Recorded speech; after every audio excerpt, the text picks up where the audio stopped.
Hello student, आप सभी का स्वागत है। आज हम पढ़ने जा रहे हैं परिमेय संख्याएं, रेशनल नंबर।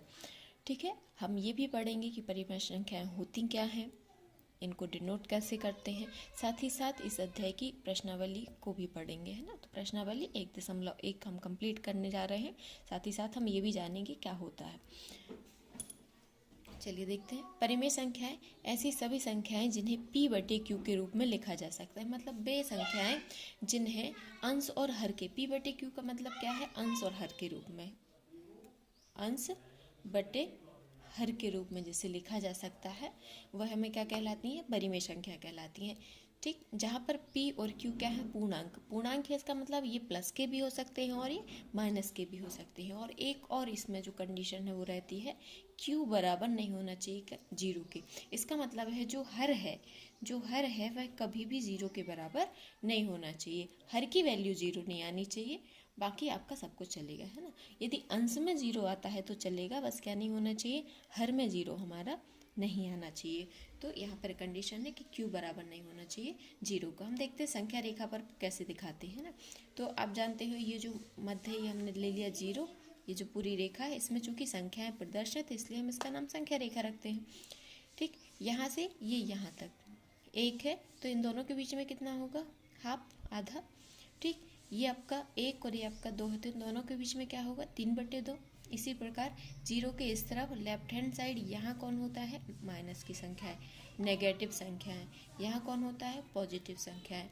तो जीरो के राइट हैंड साइड होती हैं पॉजिटिव नंबर और लेफ्ट हैंड साइड होते हैं नेगेटिव नंबर।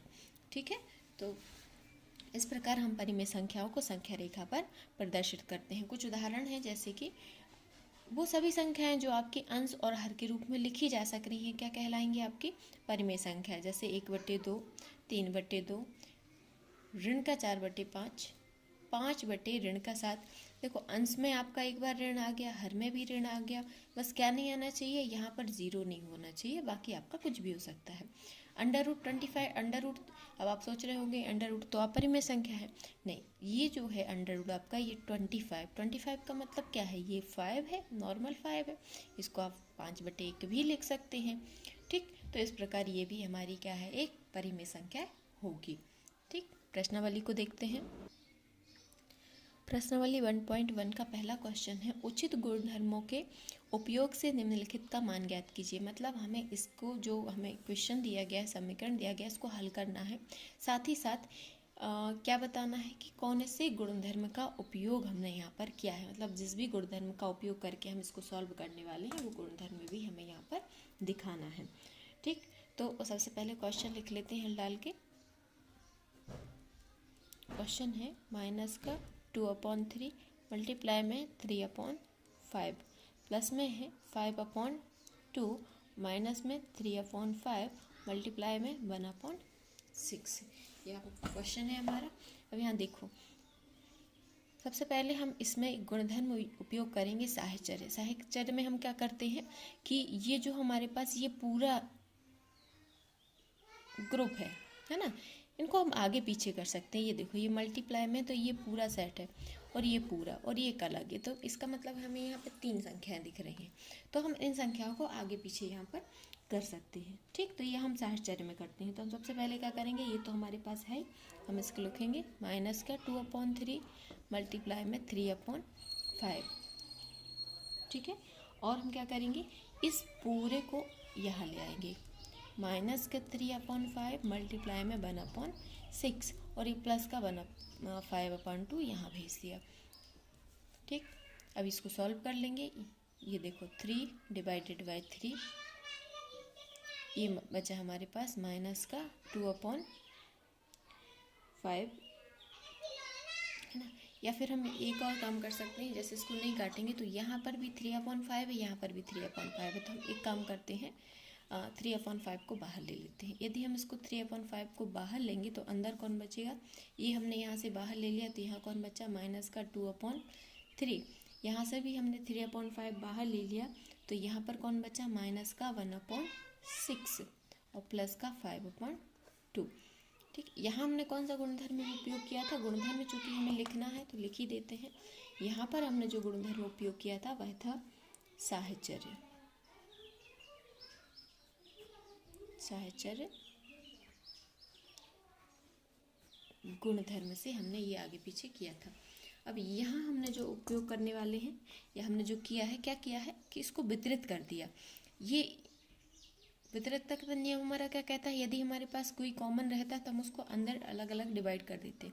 तो यहाँ पर अब हम देख पा रहे थे कि यहाँ पर भी 3/5 था, यहाँ पर भी। इसका मतलब इसका उपयोग यहाँ पर मल्टीप्लाई करने में किया गया था। अब चूंकि इसको यहाँ पर गुणा किया गया है, इसका मतलब क्या है, वितरित किया गया है। तो यहाँ पर हम कौन सा नियम हमने यहाँ पे उपयोग किया है, वितरकता का।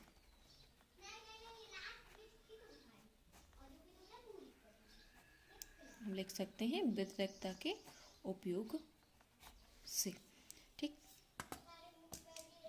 अब इसको सॉल्व कर देंगे।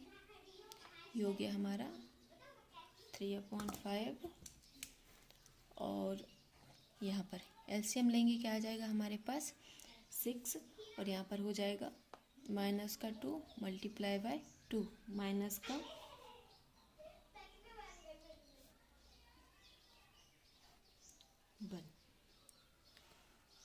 ठीक,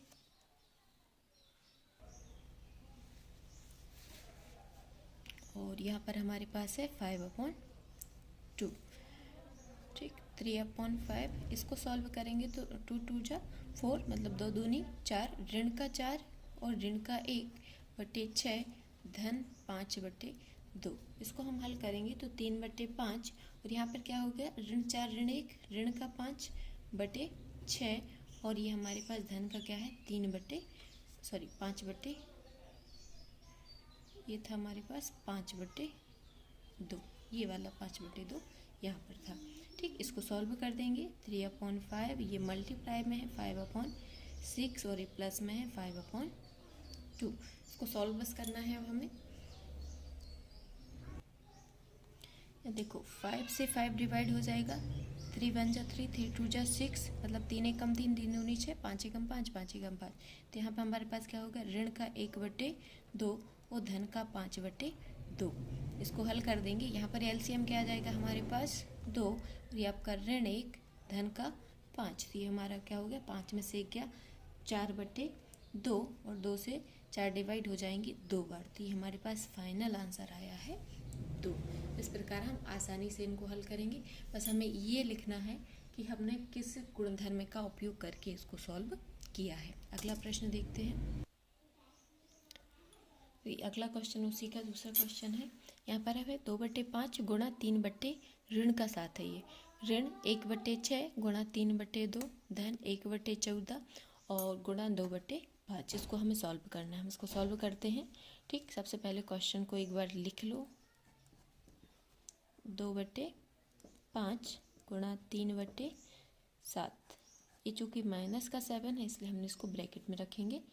ऋण का 1/6 3/2 धन 1/14 और गुणा 2/5।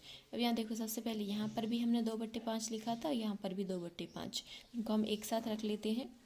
तो 2/5 गुणा 3 ऋण का 7 और ये आपका ये वाला पूरा हम यहाँ रख देंगे। तो ये हो गया प्लस का 1/14 और गुणा 2/5। यहाँ पर हो जाएगा ऋण का 1/6 गुणा 3/2। ठीक, अब इसमें यहाँ देखो 2/5 यहाँ पर भी, यहाँ पर भी। यहाँ हमने कौन सा उपयोग किया है, कौन से नियम का, साहचर्य।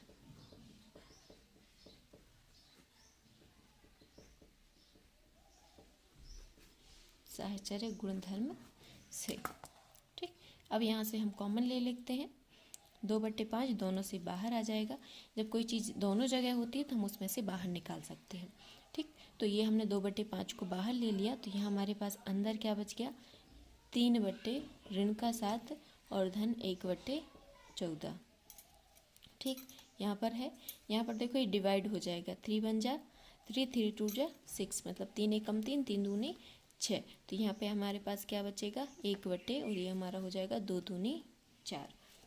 यहाँ पर हमने क्या किया है, वितरकता का नियम उपयोग किया है। कौन सा नियम, वितरकता का।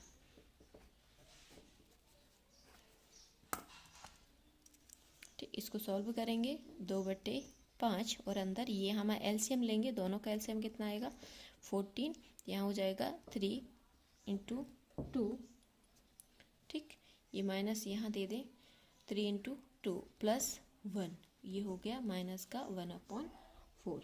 इसको सॉल्व करेंगे तो ये हो जाएगा 2/5। सबसे पहले हम यहाँ अंदर सॉल्व करेंगे तो 3 दूनी 6, ऋण का 6, धन का 1/14 और ऋण का 1/4, ठीक,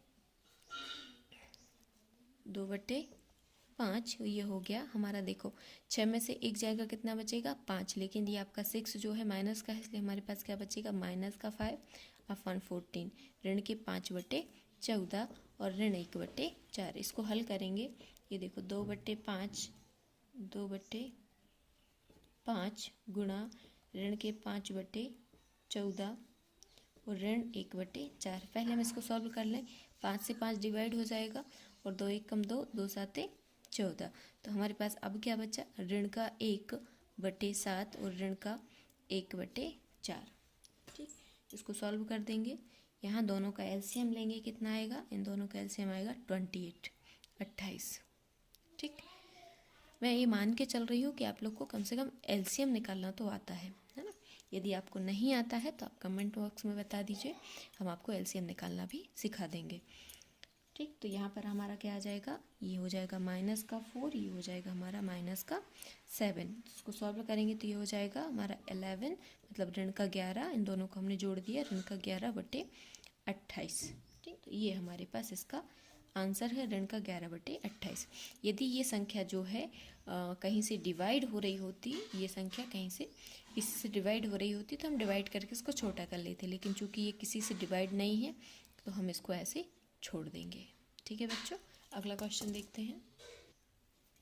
अगला प्रश्न, निम्नलिखित में से प्रत्येक के योज्य प्रतिलोम निकालिए। योज्य प्रतिलोम क्या होता है, मतलब उसको जब हम जोड़ दें, प्रतिलोम का मतलब होता है उल्टा, है ना। तो हम ऐसी आप संख्या बताइए, इसके विपरीत ऐसी संख्या बताइए जिसको आप जोड़ दें तो 0 हो जाए, उसको हम योज्य प्रतिलोम कहते हैं ना। तो हमने इसको लिख लिया पहले से कि हम जानते हैं कि यदि परिमेय संख्या, कोई परिमेय संख्या है, हम मान के चलते हैं a/b है और उसका हमें योज्य प्रतिलोम निकालना है तो वो होता है ऋण का a/b। हम ऐसा क्यों करते हैं, क्योंकि जब हम इन दोनों को जोड़ेंगे तो हमारे पास क्या आएगा 0, मतलब ये प्लस और ये माइनस दोनों हमारे कट जाएंगे। या फिर आप ये मान के चलो, जैसे 1 - 1 करेंगे तो क्या हो जाएगा 0, 2 - 2 करेंगे तो क्या हो जाएगा 0। क्या मतलब, एक प्लस की संख्या और एक माइनस की संख्या दोनों को हम घटाते हैं या जोड़ते हैं तो क्या हो जाती है 0 हो जाती है। तो इस प्रकार से हमारा ये क्या हो गया, तो यदि एक धन की और एक ऋण की संख्या को हम जोड़ेंगे तो ये हमारे पास 0 प्राप्त होगी। तो जब भी हमें योज्य प्रतिलोम निकालना होगा हम क्या करेंगे, उसी का जो है सिर्फ साइन चेंज कर देंगे। यदि संख्या प्लस की है तो हम उसको माइनस कर देंगे, यदि संख्या माइनस की है तो उसको हम प्लस कर देंगे। बाकी हमें कुछ नहीं करना होता है, सिर्फ आपको क्या याद रखना है, यदि यहाँ पर प्लस है तो माइनस कर दोगे, यदि यहाँ पर माइनस है तो प्लस कर दोगे। ये देखो प्लस की थी तो हमने क्या किया माइनस। इसको हल करेंगे तो और क्लियर हो जाएगा आपको। पहला प्रश्न है 2/8, तो 2/8 का हम योज्य प्रतिलोम निकाल रहे हैं। योज्य प्रतिलोम 2/8 का योज्य प्रतिलोम क्या होगा, इसका विपरीत, मतलब ऋण का 2/8। हमें क्या करना है, सिर्फ साइन चेंज कर देना। ये धन का तो हम क्या कर दिया, ऋण कर दिया, ठीक। तब आप जल्दी से बताइए इसका क्या होगा। ये हमारे पास क्या है, ऋण का 5/9, तो ऋण का 5/9 का योज्य प्रतिलोम क्या होगा, योज्य प्रतिलोम क्या हो जाएगा, धन का 5/9 हो जाएगा। और ये धन को लिखने की ज़रूरत नहीं होती, आप इसको ऐसे लिखो या फिर आप सीधा 5/9 ऐसे लिख दो, दोनों एक ही बात है ना। धन को क्योंकि लिखने की ज़रूरत नहीं होती है, धन का जो सिंबल होता है, चिन्ह होता है, उसको लगाने की ज़रूरत नहीं पड़ती है। ये हमारे पास क्या है, ऋण का 6 और ऋण का 5। ये देखो ये भी ऋण और ये भी ऋण, ऋण और ऋण के क्या हो जाएंगे, धन हो जाएंगे। तो हमारे पास संख्या है क्या 6/5। ये संख्या, ये सिर्फ कंफ्यूज करने के लिए है ना, संख्या हमारे पास रियल ये है।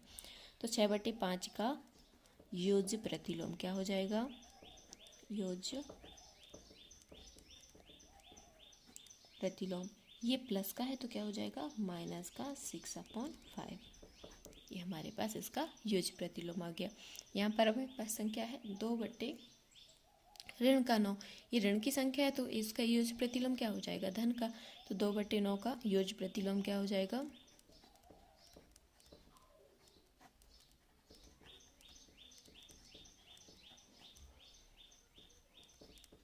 धन का। ठीक है, क्योंकि ये संख्या ऋण की थी, ये भी संख्या हमारे पास कैसी है, ऋण की, तो योज्य प्रतिलोम क्या हो जाएगा हमारा, धन का।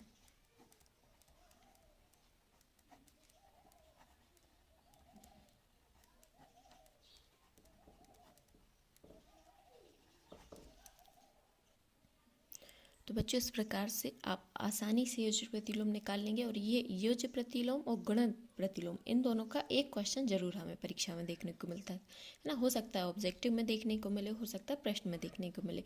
तो ये जो प्रश्न है आपका बहुत ही इंपॉर्टेंट है, तो इसको आप अच्छे से समझिए। कुछ नहीं करना है इसमें, क्या करना होता है, यदि आपको जो संख्या दी गई है, जो परिमेय संख्या दी गई है, एक तो ये है कि परिमेय संख्या का ही योज्य प्रतिलोम आपको निकालने के लिए दिया जाएगा, तो ज़्यादा कन्फ्यूज होने वाली बात नहीं है कि संख्या दूसरी आ गई तो क्या करेंगे ना, परिमेय संख्या ही आएंगी। दूसरी बात ये कि जो भी संख्या है यदि वो धन की है तो योज्य प्रतिलोम ऋण का होगा, यदि संख्या ऋण की है तो वो योज्य प्रतिलोम उसका धन का होगा। सिर्फ आपको चिन्ह का परिवर्तन इसमें करना होता है। अगला प्रश्न देखते हैं। यहाँ पे तीसरा प्रश्न जो है वह है x बराबर 11/15 और इसी का दूसरा प्रश्न है x बराबर ऋण का 13/17।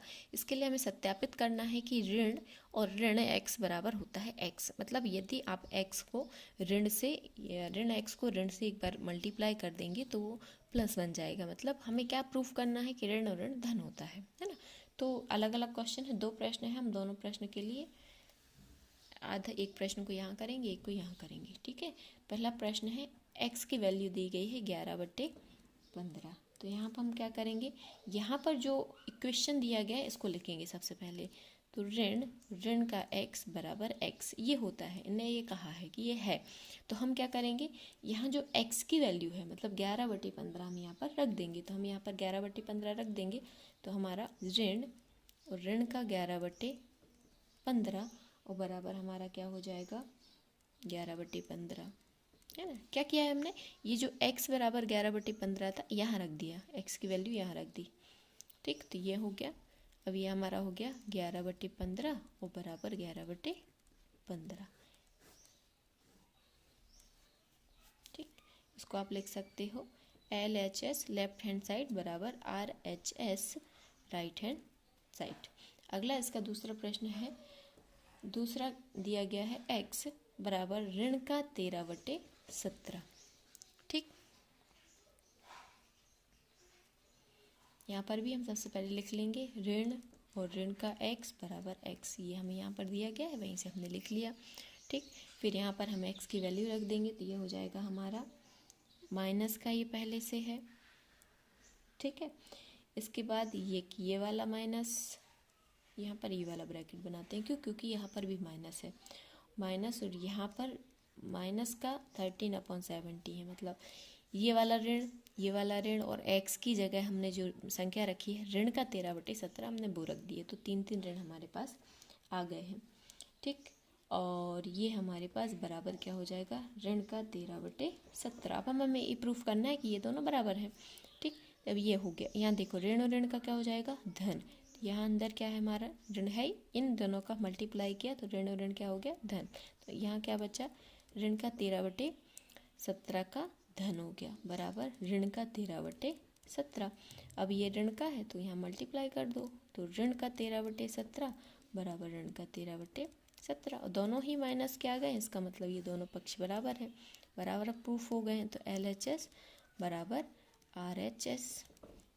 ठीक, चौथा प्रश्न है निम्नलिखित के गुणात्मक प्रतिलोम निकालना है। मतलब गुणात्मक प्रतिलोम हम कैसे निकालते हैं, इसको हम ये करते हैं कि एक ऐसी संख्या से हमें गुणा करना है कि जब हम गुणा करें तो दोनों का जो प्रतिफल है, जो आंसर है, वह 1 के बराबर होना चाहिए। जैसे कि हम उसमें कर रहे थे कि क्या होना चाहिए हमारे पास 0 के बराबर होना चाहिए। योज्य प्रतिलोम में दोनों को जोड़ें तो 0 हो जाए। इसी प्रकार गुणात्मक क्या होता है, यदि हम गुणा करें तो 1 हो जाए। तो हम जानते हैं कि परिमेय संख्या a का गुणात्मक प्रतिलोम 1/a होता है, ताकि इसको हम गुणा करें तो क्या प्राप्त हो 1 प्राप्त हो। ठीक, इसका मतलब क्या किया, उसको पलट देंगे, संख्या को पलट देंगे। तो ये जो ऋण 13 है इसका गुणात्मक प्रतिलोम क्या होगा? ऋण 13 का गुणनात्मक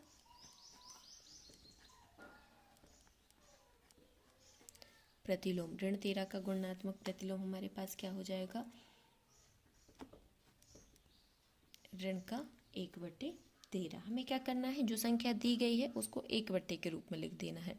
तो हमारे पास क्या हो जाएगा? ऋण का 1/13। इसी प्रकार ऋण का 13/19 का गुणात्मक प्रतिलोम क्या हो जाएगा? गुणात्मक मतलब गुणा करने पर जो हमें 1 प्राप्त करवा दे ऐसी संख्या हमें बतानी होती है। ठीक, तो ऋण का 13 जो 19 है उसका क्या हो जाएगा? 1/, ऋण 13/19, तो ये हमारा क्या हो जाएगा? 19/13। मतलब आप पलट दो। ठीक, तो हो जाएगा 19/13। और संख्या ऋण की थी तो ऋण की रहेगी।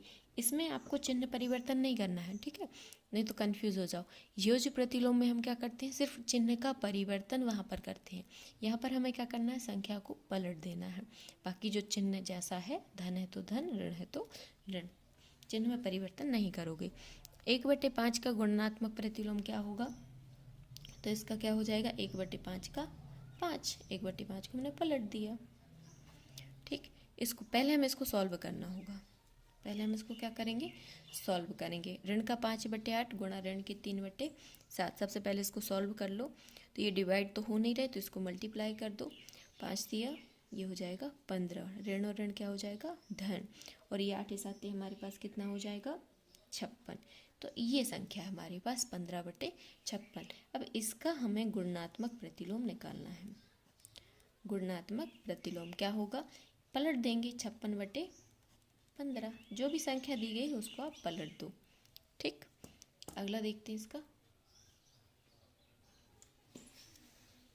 यह सबसे पहले इसको भी हमें सॉल्व करना होगा। ऋण 1 गुणा ऋण का 2/5, इसको पहले सॉल्व कर लो। माइनस का देखो, 1 का गुणा किसी के भी साथ हो संख्या परिवर्तित नहीं होती। 2 एकम कितना हो जाएगा? 2। ऋण और ऋण कितना हो जाएगा? धन बटे 5। अब इसका गुणात्मक प्रतिलोम निकालेंगे। का गुणात्मक प्रतिलोम, इसका गुणात्मक प्रतिलोम क्या हो जाएगा हमारे पास? पलट देंगे, है ना। तो ये हो जाएगा 5/2। धन का है तो धन का, ऋण का है तो ऋण का। ऋण 1 का गुणात्मक प्रतिलोम क्या हो जाएगा? सोचिए, ऋण 1 का गुणात्मक प्रतिलोम हमारे पास क्या हो जाएगा? पलटना ही तो है ना। यदि यहाँ पर कुछ नहीं, इसका मतलब बटे 1 है, तो इसको पलट दो, तो ये हो जाएगा हमारा 1/ऋण का 1। ठीक, तो ये हमारे पास हो गया इसका गुणात्मक प्रतिलोम। अगला प्रश्न है, निम्नलिखित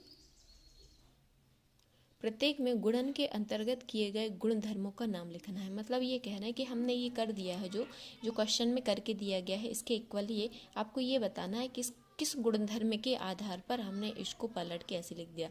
ऋण का 4/5 गुणा 1 था, इसको हमने 1 गुणा ऋण का 4/5 लिख दिया।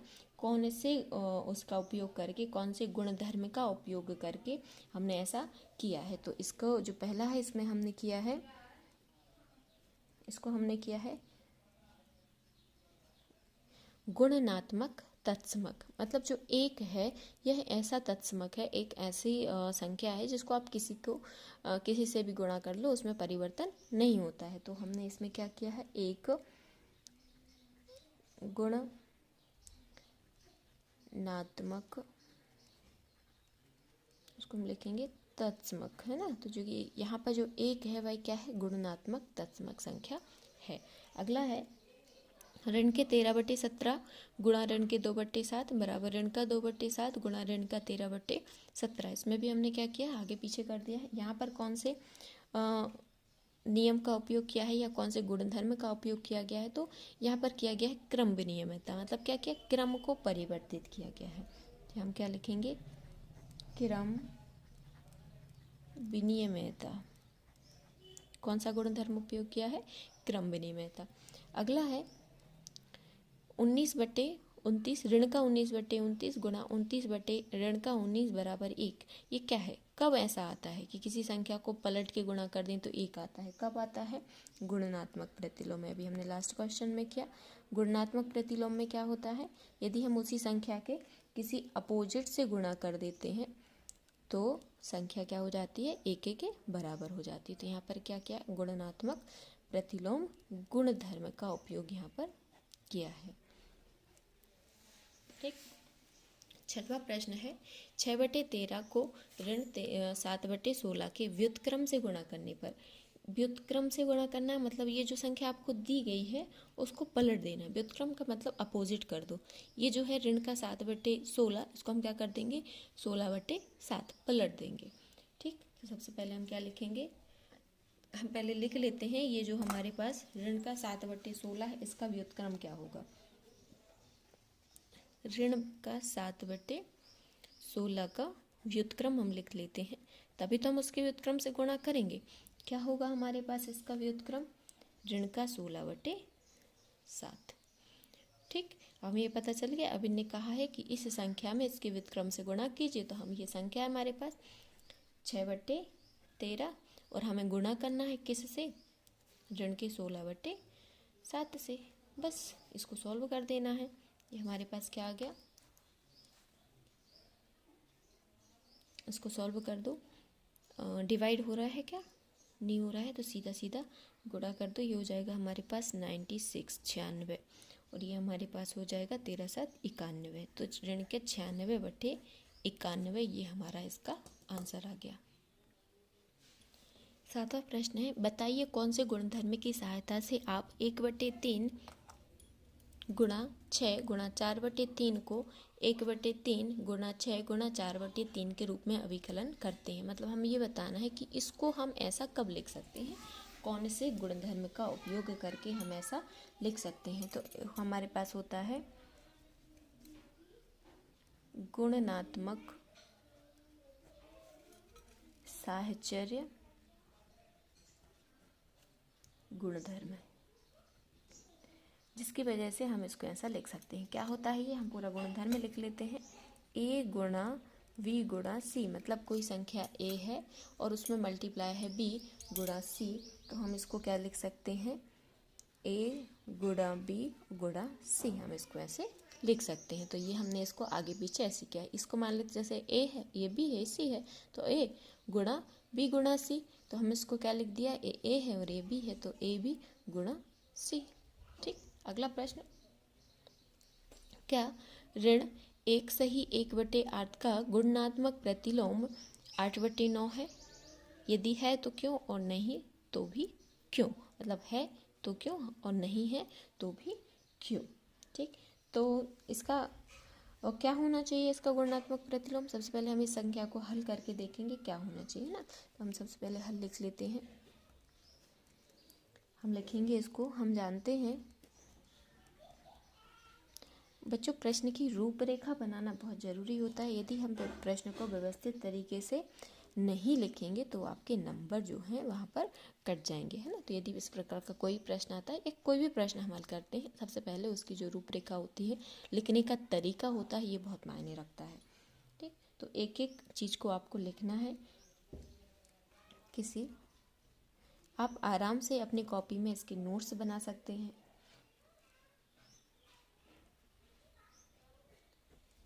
तो हम क्या जानते हैं कि किसी परिमेय संख्या a का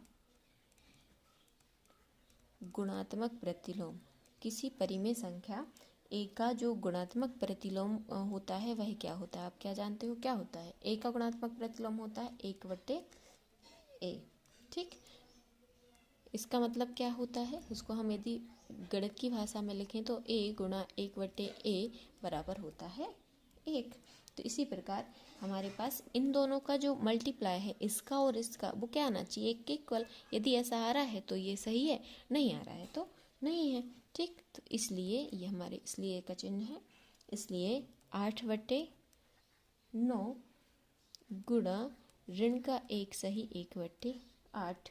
ठीक। बराबर कितना होना चाहिए? 1 के बराबर होना चाहिए। क्या होना चाहिए? 1। यदि इसका मान जो है 1 के बराबर आता है तो हम कहेंगे है, गुणात्मक प्रतिलोम है। यदि इसका जो गुणा है 1 के बराबर नहीं आ रहा है तो हम कहेंगे नहीं है। तो इसको गुणा कर दो 8/9 और इसको हम करेंगे तो जब हम इसको तोड़ेंगे सही बटे को तो क्या हो जाएगा, 8 एकम 8 और 1 9/8। ये संख्या पलट तो रही है लेकिन एक चीज़ और आपने नोटिस की हो, यहाँ माइनस था, ऋण का 9/8। इसको काटेंगे, 8 से 8 कट जाएगा, 9 से 9 कट जाएगा, क्या बचेगा, ऋण का 1। आंसर में हमें चाहिए क्या था, धन का 1 और मिल क्या रहा है, ऋण का 1। इसलिए हम क्या लिखेंगे, गुणात्मक प्रतिलोम नहीं है। क्यों नहीं है, ठीक, हम इसको लिखेंगे कि गुणनफल हमारे पास क्या आना चाहिए था, गुणनफल 1 होना चाहिए, है ना, प्लस का 1 होना चाहिए, है ना, जबकि हो क्या रहा है, ऋण 1 है। इसलिए ये क्या है, गुणात्मक प्रतिलोम नहीं है। इसलिए हम क्या लिखेंगे, पूरा प्रश्न को लिख दीजिए। इसलिए ऋण 1 सही 1/8 का गुणात्मक प्रतिलोम 8/9 नहीं है। ठीक है बच्चों, अगला प्रश्न 9वां प्रश्न है, ये भी बिल्कुल 8वें के जैसा है। यहाँ पर पूछ रहे हैं 3 सही 1/3 का गुणात्मक प्रतिलोम 0.3 है। यदि है तो क्यों, नहीं है तो क्यों। ठीक, सबसे पहले हम लिखेंगे कि हम जानते हैं, पूरा लिखेंगे जो कि हमने प्रश्न 8वें में लिखा था। ठीक, तो हम जानते हैं कि किसी परिमेय संख्या में a का गुणात्मक प्रतिलोम 1/a होता है। कब होता है, यदि a और 1/a का हम गुणा करें तो 1 प्राप्त हो। ठीक, तो इसलिए हम यहाँ पर भी उपयोग करेंगे। इसलिए हमारे पास 0.3 गुणा 3 सही 1/3 जो है वह 1 के बराबर आना चाहिए। ठीक, इसको हम क्या लिख सकते हैं, 0.3 को 3/10 लिख सकते हैं। ठीक, और इसको सॉल्व करो तो 3 3 9 और 1 10, 10/3 ही ये लिखा है। 10 से 10 कट जाएगा, 3 से 3 कट जाएगा, हमारे पास क्या बचेगा, 1। और हमें क्या चाहिए था, 1। ठीक, यहाँ पर भी 1 आ गया। इसलिए क्या लिखेंगे, इसलिए 3 सही 1/3 का गुणात्मक प्रतिलोम 0.3 है, जो कि 1 के बराबर आ गया। इसलिए हम क्या लिखेंगे, है। अगला प्रश्न है, हमें लिखना है, ये अलग अलग क्वेश्चन दिए गए हैं और उनके हमें आंसर यहाँ पर देखना है। पहला प्रश्न है, ऐसी परिमेय संख्या जिसका कोई व्युत्क्रम नहीं है। ऐसी परिमेय संख्याएं बतानी है जिसका कोई व्युत्क्रम नहीं है। तो ऐसी परिमेय संख्या है 0। 0 क्या है, एक ऐसी परिमेय संख्या है जिसका व्युत्क्रम नहीं होता। इसको आप पलट के नहीं लिख सकते। परिमेय संख्याएं जो अपने व्युत्क्रम के समान है, वे संख्याएं जो अपने व्युत्क्रम के समान है।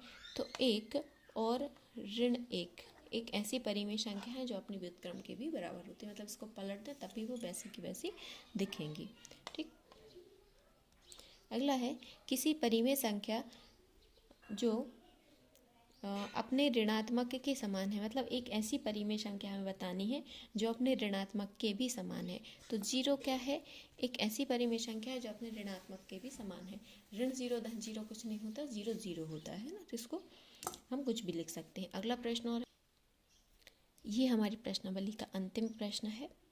ठीक है, इसको ध्यान से देखियो। खाली स्थान भरना है, रिक्त स्थानों की पूर्ति कीजिए। पहला प्रश्न है, शून्य का व्युत्क्रम। शून्य का व्युत्क्रम क्या होता है, नहीं होता है, शून्य का व्युत्क्रम ही नहीं होता है। ठीक है, तो हम क्या लिखेंगे, शून्य का व्युत्क्रम नहीं है। फिर अगला है, संख्याएं डैश तथा डैश स्वयं के व्युत्क्रम है। वे संख्याएं जो एक दूसरे के व्युत्क्रम है, अभी हमने पिछले क्वेश्चन में पढ़ा था, 1 और ऋण 1 ऐसी संख्याएं जो स्वयं के व्युत्क्रम के बराबर है। ठीक, 5 का व्युत्क्रम क्या हो जाएगा, ऋण का 1/5। ठीक, 1/x, जहाँ x बराबर नहीं है 0 का, व्युत्क्रम क्या हो जाएगा, x। ऋण 1/x का व्युत्क्रम क्या हो जाएगा, x। अगला है, दो परिमेय संख्याओं का गुणनफल हमेशा खाली स्थान होता है या कुछ भी आप लिख सकते हो। तो दो परिमेय संख्याओं का गुणनफल क्या होता है? दो परिमेय संख्याओं का गुणनफल भी क्या होता है? एक परिमेय संख्या। दो परिमेय संख्याओं का गुणनफल क्या होता है हमारे पास? एक परिमेय संख्या होता है, ठीक है, या परिमेय संख्या होती है, यह है। अगला प्रश्न है, किसी धनात्मक परिमेय संख्या का व्युत्क्रम क्या होगा? किसी धनात्मक परिमेय संख्या का व्युत्क्रम क्या होगा? क्यों होगा धनात्मक संख्या? क्योंकि देखो चिन्ह परिवर्तन नहीं होता है, सिर्फ संख्या को हम पलट देते हैं। व्युत्क्रम में क्या करते हैं? संख्या को अपोजिट कर देते हैं, ना कि उसका चिन्ह परिवर्तित करते हैं। तो चिन्ह जैसा था वैसा रहेगा। तो धनात्मक परिमेय संख्या का व्युत्क्रम क्या हो जाएगा? धनात्मक। ऋणात्मक परिमेय संख्या का व्युत्क्रम क्या होगा? ऋणात्मक। तो बच्चों आज की प्रश्नावली हमारी यहीं समाप्त होती है ना, और हमारा आज का वीडियो भी। हम मिलते हैं अगले वीडियो में अगली प्रश्नावली के साथ। यदि आपने अभी तक चैनल को सब्सक्राइब नहीं किया है तो चैनल को सब्सक्राइब ज़रूर कर लें, अपने दोस्तों के साथ शेयर करें, ताकि ये हमारे और आगे अगली प्रश्नावली हम पढ़ेंगे तो समय से आपको उसका नोटिफिकेशन प्राप्त हो जाए। ठीक है, थैंक यू सो मच बच्चों।